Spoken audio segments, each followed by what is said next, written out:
अस्सलाम वालेकुम student virtual मस्ती में खुशामदीद। आप देख रहे हैं यू खानपुर चैनल। आज है 5 मार्च है। आज फेब तो गुजर गई, आज 5 मार्च है और आज रिज़ल्ट आया है वर्चुअल यूनिवर्सिटी के स्टूडेंट्स का। और अब रिज़ल्ट आने के बाद अगली जो बात ये होती है कि बहुत सारे स्टूडेंट माशाल्लाह अच्छे नंबरों से पास हो जाते हैं, लेकिन जिनके थोड़े से नंबर कम होते हैं या कोई फेल होता है उनके लिए सवाल खड़े हो जाते हैं कि क्या होना है, कि अब क्या नेक्स्ट होने वाला है, तो किस तरीके से सारी चीज़ें चलेंगी और मतलब कई सारे सवाल। तो ये सारी चीज़ें अब मैं आपके साथ शेयर करता हूँ इस वीडियो में कि आप पास हैं, फेल हैं, कितनी परसेंटेज आपको चाहिए थी, क्या वो कम है या ज़्यादा है, ये सारी चीज़ें आपके साथ। और रिज़ल्ट आज हो चुका है पब्लिश।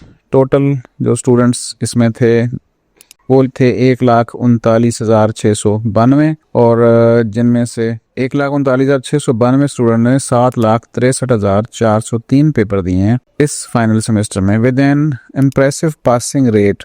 और जो पासिंग रेट है वो 74.65 यानी 75% है रिजल्ट पासिंग। अब इसमें से कुछ सवाल और भी हैं, कुछ चीज़ें और भी हैं, कुछ लोग इम्प्रूव करना चाहेंगे, कुछ और करना चाहेंगे। तो यहाँ पे 3 चीज़ें मैं पहले आपको बता देता हूँ और उसके बाद फिर हम LMS के ऊपर चलेंगे।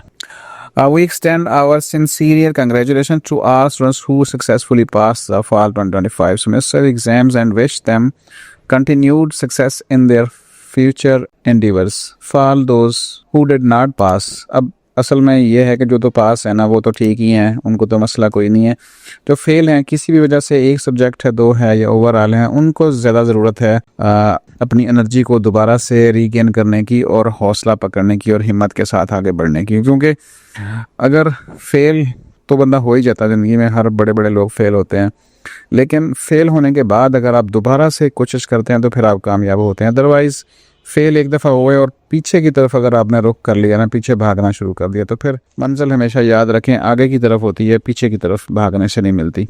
CGPA जिन्होंने इम्प्रूव करना है तो वो मार्च 8 तक जो है ना वो कर देंगे। यानी जिन लोगों का पास आउट हो चुका है और आखिरी सेमेस्टर था उसमें भी उनको लगता है कि CGPA थोड़ा सा इम्प्रूव हो जाना चाहिए, तो वो 8 मार्च से पहले जो है वो इस ईमेल के ऊपर मेल कर देंगे अपना VU ईमेल को यूज़ करते हुए, और फिर यूनिवर्सिटी उनको मौका दे देगी। अदरवाइज़ उनका रिज़ल्ट जो है वो एग्ज़ाम डिपार्टमेंट से रिज़ल्ट सेक्शन में चला जाएगा, डिग्री सेक्शन में, और उनके रिज़ल्ट कार्ड प्रिंट होना शुरू हो जाएंगे। पेपर चेकिंग भी हो सकती है, किसी को लगता है कि पेपर चेकिंग हो करवानी चाहिए तो फिर LMS के अंदर जाके अप्लाई कर सकते हैं। अब आ जाएं रिज़ल्ट के ऊपर। ये एक LMS है और यहाँ पे हम देखते हैं ग्रेड बुक।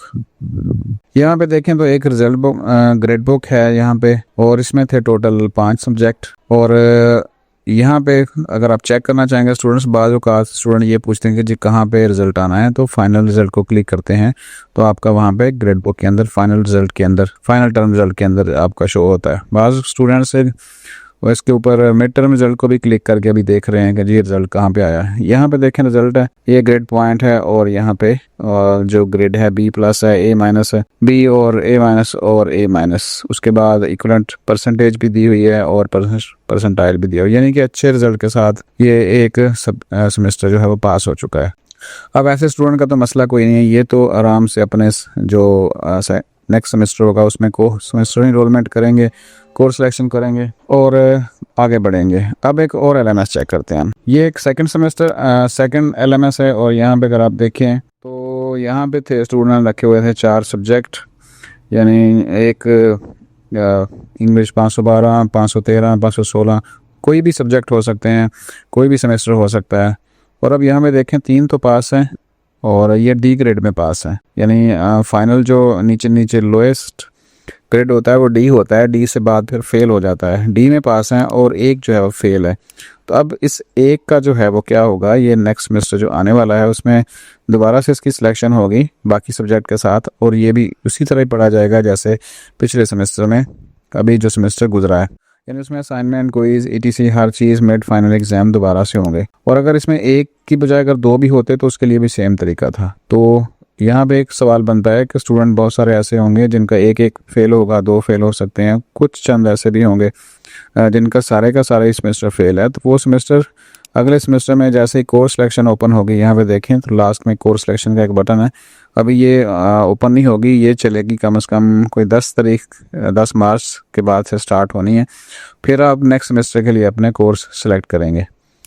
तो यहाँ तक एक तो चीज़ क्लियर हो गई कि भाई जो पास है या फेल है वो क्या है, कौन पास कौन फेल, ये सारी चीज़ें। और मिनिमम जो ग्रेड होता है ना वो डी होता है, डी के साथ भी आप पास कर सकते हैं और इससे ऊपर जितना भी हो अच्छा ही होता है। अब एक हम थर्ड LMS ओपन कर रहे हैं, उसमें देखते हैं क्या सिचुएशन है। यहाँ पे सिचुएशन आपके सामने है। यहाँ पे ये BS लैटरल का फर्स्ट सेमेस्टर था और इसमें टोटल सब्जेक्ट जो थे 1 2 3 4 5 6 7 सब्जेक्ट थे, जिसमें से 4 पास हैं और 3 इसमें जो है वो फेल हैं। अब यही वाले जो 3 हैं ना ये रिपीट होंगे नेक्स्ट सेमेस्टर में, जैसे ही कोर्स सिलेक्शन ओपन होगी तो ये रिपीट होंगे। बाकी जो डी वाले, ये 2 डी में हैं और सी में हैं, ये पास हो चुके हैं। तो अब आपको ये क्लियर हो गया होगा कि पास वाले सब्जेक्ट कौन कौन से हैं और फेल वाले कौन से हैं। और अगर किसी का कोई एक आधा या 2 फेल होते हैं तो फिर नेक्स्ट में क्या होगा। अब इसमें बाकी जो जितने भी लोग हैं सवाए BS लैटरल वालों के, उनके लिए तो आसान है। अब BS लैटरल के लिए एक अलग सी पॉलिसी है, वो इंशाल्लाह नेक्स्ट वीडियो में आपके साथ शेयर करूंगा कि BS लैटरल वालों का अगर कोई एक आधा फेल होता है तो क्या वो नेक्स्ट सेमेस्टर में जा सकते हैं या उनको वही 1 या 2 या 3 जैसे यहाँ पे नज़र आ रहे हैं वो रिपीट करने पड़ेंगे। तो तब तक के लिए अपना ख्याल रखें, चैनल को सब्सक्राइब कर लें, नोटिफिकेशन ऑन कर लें। अल्लाह हाफिज़।